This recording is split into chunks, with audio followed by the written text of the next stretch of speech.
안녕하세요. 오늘도 하늘큐티 말씀으로 나오신 여러분들께 주님의 은총이 함께하기를 기도합니다. 아브라함의 아내 사라가 죽었습니다. 오늘 본문은 아브라함이 죽은 아내 사라를 장사 지낼 땅, 매장할 땅을 구입하게 되는 이야기입니다. 장지, 묘자리를 구입하는 이야기가 우리에게 무슨 의미가 있는지 함께 생각해 보았으면 좋겠습니다. 오늘 본문 23장을 요약하겠습니다. 아브라함이 지금 살고 있는 땅은 가나안 땅입니다. 오랜 시간을 가나안 땅에 살았지만 가나안은 아직 그들의 땅이 아닙니다. 하나님은 아브라함에게 400년 후에나 그 땅을 차지하게 될 것을 말씀하셨습니다. 가나안 땅에서 아브라함은 이방인이었고 나그네와 거류민의 신분이었습니다. 이방인의 신분으로 땅을 매입한다는 것은 당시 문화에서 거의 불가능에 가까운 일이었습니다. 아브라함은 가나안 땅의 원주민인 헷사람에게 이렇게 말합니다. 4절, 나는 여러분 가운데서 나그네로 떠돌이로 살고 있습니다. 죽은 나의 아내를 묻으려고 하는데 무덤으로 쓸 땅을 여러분들에게서 좀 살 수 있게 해주시기를 바랍니다. 아브라함은 자신을 나그네와 떠돌이라고 표현하는 것처럼 아브라함은 그 땅에서 이방인이었습니다. 하지만 아브라함이 가나안에 오랫동안 머물면서 그곳 원주민들에게 신뢰와 존경의 대상으로 자리 잡게 됩니다. 아브라함의 어떤 모습 때문인지는 모르지만 가나안 사람들은 아브라함을 좋아했습니다. 아브라함의 요청에 헷사람이 이렇게 말합니다. 6절, 어른께서는 우리가 하는 말을 들어보시기 바랍니다. 어른은 하나님이 우리 가운데서 세우신 지도자이십니다. 우리의 묘지에서 가장 좋은 것을 골라서 고인을 모시기 바랍니다. 어른께서 고인의 묘지로 쓰시겠다고 하면 우리 가운데서 그것이 자기의 묘자리라고 해서 거절할 사람은 없습니다. 가나안의 헷사람이 아브라함을 무엇이라고 합니까? 하나님이 우리 가운데 세우신 지도자라고 할 정도로 아브라함은 큰 존경과 신뢰를 받고 있었습니다.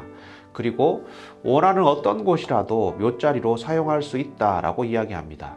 이 말은 이 자체로도 굉장한 호의의 말이긴 했지만 땅의 소유권을 아브라함이 갖는 개념은 아니었습니다. 아브라함은 다시 매우 정중한 자세로 요청을 합니다. 막벨라라고 하는 굴을 꼭 사고 싶다고 말합니다. 앞서 이야기한 것처럼 이방인의 신분으로 땅을 매입한다는 것은 거의 불가능에 가까운 일이었습니다. 당시에 땅은 대대로 내려오는 자신들의 생명의 근거지였기 때문에 이방인들에게는 절대로 땅을 파는 것이 쉽지 않은 일이었습니다. 막벨라 굴을 꼭 사고 싶다고 하는 아브라함의 말에 에브론이라고 하는 막벨라 굴의 소유주가 등장합니다. 11절, 제가 그 밭을 드리겠습니다. 거기에 있는 굴도 드리겠습니다.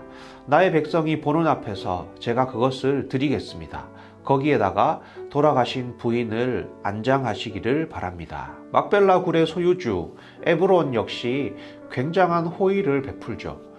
막벨라 굴과 밭을 그냥 드리겠다, 무상으로 제공하겠다라고 말합니다. 문제는 이 역시도 소유권이 아브라함에게 완전히 넘어오는 것은 아니었기 때문에 아브라함은 밭과 굴의 값을 지불하고 사겠다라고 말합니다. 13절, 그 밭값을 드리겠습니다. 저에게서 그 값을 받으셔야만 내가 나의 아내를 거기에 묻을 수 있습니다. 밭값을 꼭 지불하고 사겠다라고 하지만 소유주 에브론은 다시 한번 이렇게 말합니다. 15절, 저의 말을 들어보시기 바랍니다. 그 땅값을 친다면 은 400세겔은 됩니다. 그러나 어른과 저 사이에 무슨 거래를 하겠습니까? 거기에다가 그냥 돌아가신 부인을 안장하시기 바랍니다. 에브론은 이 땅의 값을 은 400세겔이라고 말하면서 우리 사이에 무슨 거래를 하겠습니까? 그냥 땅을 제공하겠습니다 라고 말합니다. 이 말에는 여러 가지 의미가 뒤섞여 있습니다. 당연히 아브라함을 향한 큰 호의의 말입니다. 한편 땅값을 은 400세겔이라고 하는데 사실 이 금액은 터무니없이 높은 금액입니다. 성경의 다른 장면들과 비교해 보았을 때 은 400세겔이라고 하는 이 금액은 말도 안 되게 높은 금액을 부른 것입니다. 즉 땅을 구입할 생각을 하지 말고 그냥 무상으로 제공받아서 사용하라는 그런 의미입니다.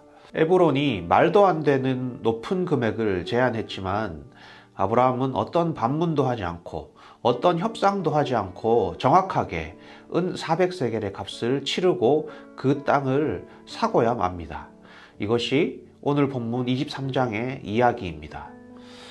여러분, 성경에서 아브라함이 땅을 사는 이야기가 뭐가 그렇게 의미가 있어서 23장 한 장 전체를 할애해 가면서 이 이야기를 우리들에게 알려주고 있을까요?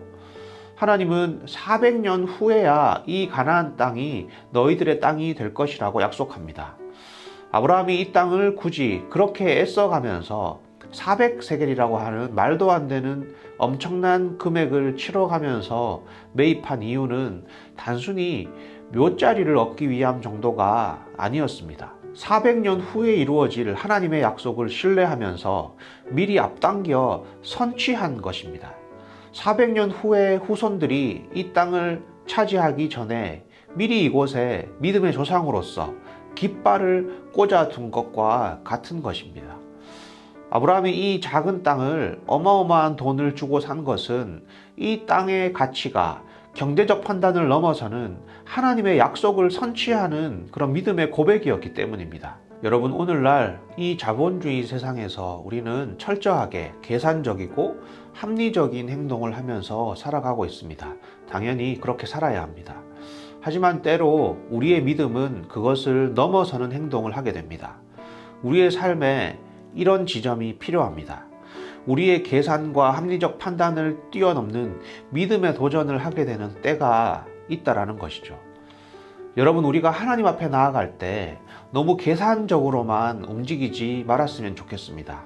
나의 시간, 나의 에너지, 나의 재정, 우리는 늘 비축하고 배분하면서 합리적으로 살아야 하지만 때로 하나님 앞에 나아갈 때는 그 모든 계산을 뒤로 하고 믿음으로 반응해야 할 때가 있습니다.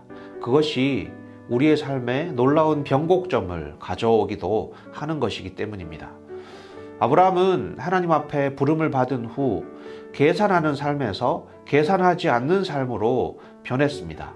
계산하는 삶을 살 때는 그는 자신의 아내를 누이라고 속이면서 살아왔지만 계산을 멈출 때 그는 이삭을 바칠 수 있었고 말도 안 되는 거액으로 가나안 땅을 미리 소유함으로써 하나님의 약속의 깃발을 꽂았습니다. 여러분, 하나님 앞에는 계산하면서 나아가지 말고 단순한 믿음의 반응으로 나아가는 우리들이 되기를 소망합니다.